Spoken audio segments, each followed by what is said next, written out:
Ukraine Russia যুদ্ধ বিশ্বের সবচেয়ে আলোচিত এই ঘটনা যেন ওয়ার্ল্ড অর্ডারকে ওলটপালট করে দিয়েছে। দ্বিতীয় বিশ্বযুদ্ধের পর এবারই প্রথম ইউরোপের প্রথম দেশ হিসেবে রাশিয়া সশস্ত্র বাহিনী, স্থল, আকাশ এবং সমুদ্রপথে ইউক্রেনের সবচেয়ে বড় হামলা শুরু করল। রাশিয়ার প্রেসিডেন্ট পুতিন নিজেই এর ঘোষণা দেন।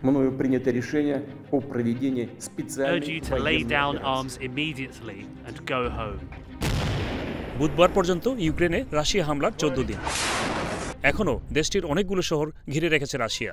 কোথাও কোথাও চলছে তীব্র হামলা। সবচেয়ে বেশি প্রাণহানি ঘটছে শিশু এবং নারীর। বুধবার মারিউপোল শহরে একটি হাসপাতালে শিশু এবং প্রসূতি বিভাগের উপর বোমাবর্ষণে ব্যাপক ধ্বংসযজ্ঞ হয়েছে। যদিও রাশিয়া বারবার বলছে তারা সাধারণ মানুষকে টার্গেট করছে না। এই যুদ্ধে এ পর্যন্ত 20 লাখেরও বেশি মানুষ ঘরবাড়ি ছেড়েছে। পোল্যান্ডে আশ্রয় নিয়েছেন প্রায় 13 লক্ষাধিক মানুষ। অন্তত হাজার খানেক বাংলাদেশিও পোল্যান্ডে আশ্রয় নিয়েছেন বলে জানা গেছে। এই ভবনেই আশ্রয় নিয়েছেন 4 শতাধিক বাংলাদেশি। এই যুদ্ধ বাংলাদেশি স্টুডেন্টদের জীবন সম্ভাবনা অনিশ্চিত করেছে। আমাদের ডেস্টিনেশন আমার জার্মানিতে। তো যদি ইউক্রেনের পরিস্থিতি ভালো হয় আমরা অবশ্যই ইউক্রেনে ফিরে যাব। আর যদি পরিস্থিতি অবনতি হচ্ছে দেখছি তাহলে আমরা অবশ্যই বাংলাদেশে দেখব। যদিও ইউকে আমেরিকা ইউক্রেনের পাশে রয়েছে, সাথে আছে নেটো, কিন্তু কোথায় গিয়ে পরিস্থিতি দাঁড়াচ্ছে তা এখনও পরিষ্কার নয়। ব্রিটিশ ডিফেন্স সেক্রেটারি ইউক্রেনে অস্ত্রের সরবরাহ বাড়াচ্ছেন বলে জানিয়েছেন।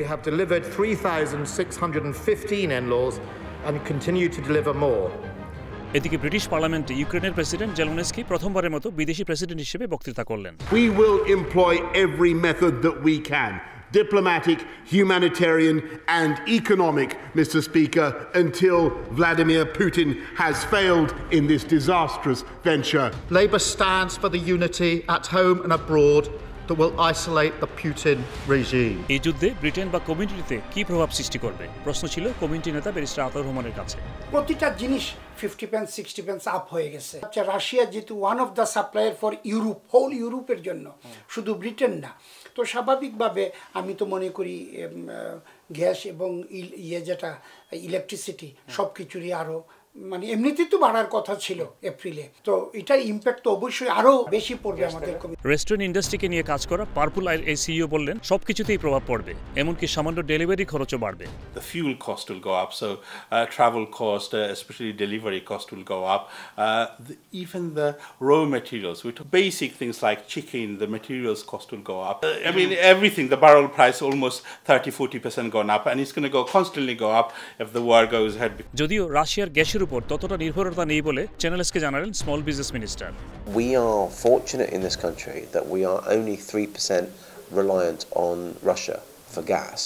First of all, we've got to do what we can to de-escalate the situation in Ukraine, to end that conflict, to return to peace and normality, which will then bring prices down. But we also need to make sure that we can diversify our energy supply towards renewables. উল্লেখ্য, বিশ্বের তৃতীয় বৃহত্তম তেল উৎপাদনকারী দেশ Russia. America এবং Saudi আরবের পরই তাদের অবস্থান। প্রতিদিন 50 লাখ ব্যারেল অপরিশোধিত তেল রপ্তানি করে, যার অর্ধেক আসে ইউরোপে। ইউকের চাহিদার 8% তেল আসে রাশিয়া থেকে। মিনিস্টারের কাছে প্রশ্ন ছিল, তেল এবং গম জাতীয় খাবারের ক্ষেত্রে ইউকে তো যথেষ্ট রাশিয়া নির্ভর। স্বীকার করলেন প্রভাবের কথা।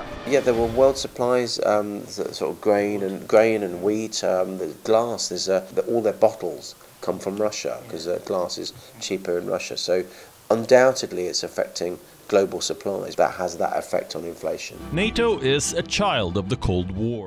এই যুদ্ধের জন্য রাশিয়া মূলত দায়ী করছে নেটোকে। নেটোর আওতায় রয়েছে 30টি দেশ। এর মধ্যে রয়েছে যুক্তরাজ্য, যুক্তরাষ্ট্র, ফ্রান্স ও জার্মানি। আর নেটোতেই যুক্ত হওয়ার পথে রয়েছে ইউক্রেন। তবে আমেরিকার সাথে একই গোষ্ঠীতে প্রতিবেশী দেশ ইউক্রেনকে দেখতে নারাজ রাশিয়া। এটি বড় কারণ বলে মনে করেন এই বিশেষজ্ঞ। বাড়ির পুকুর পাড়ে এসে মিসাইল তাক করে বসে থাকবে, এই সুরসুরি দেওয়াটা রাশিয়াকে, এই শীতল যুদ্ধ শেষ হয়ে গেছে বলে রাশিয়ার পতনের পর আমেরিকা যেভাবে নেটোকে দিয়ে সারা ইউরোপে চলতেছে, এটারও তো দায়িত্ব আমেরিকাকে নিতে হবে, নেটোকে নিতে হবে, ইউরোপকে নিতে হবে। NATO is a defense mechanism. It's a defense structure.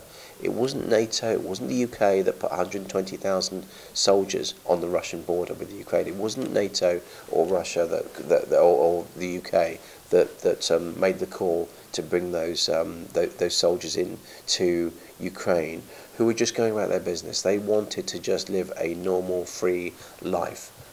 It was Vladimir Putin that made that call. He's got to take responsibility for that. Russian হামলার জবাবে ইউকে এবং আমেরিকা বড় বড় রাশিয়ান বিলিয়নারদের উপর নিষেধাজ্ঞা আরোপ করেছে। তেল, গ্যাস এবং কয়লা আমদানির উপরও নিষেধাজ্ঞা থাকবে। That we can clean up London, that we can clean up the country from the oligarchs that who've stolen money from the Russian people. And we want to make sure that they realise that we are not going to be part of their money laundering. We're not going to be part of. It's a complicated web of issues, and we were doing a lot of work on sanctions and money laundering.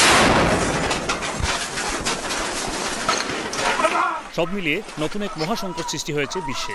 ভাবনা চলছে এটি কি বিশ্বযুদ্ধের রূপ নিচ্ছে?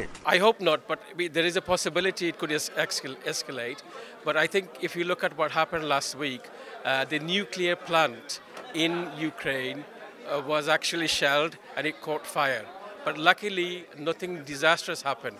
But there was a possibility. I don't think war is a solution to anything, and I think it should stop immediately. My heart goes out to all the ordinary civilians, the ordinary people who are having to flee, who are being affected by the bombing, and a lot of people are dying. Any war is a disaster, whether it happens in Ukraine or anywhere else in the world.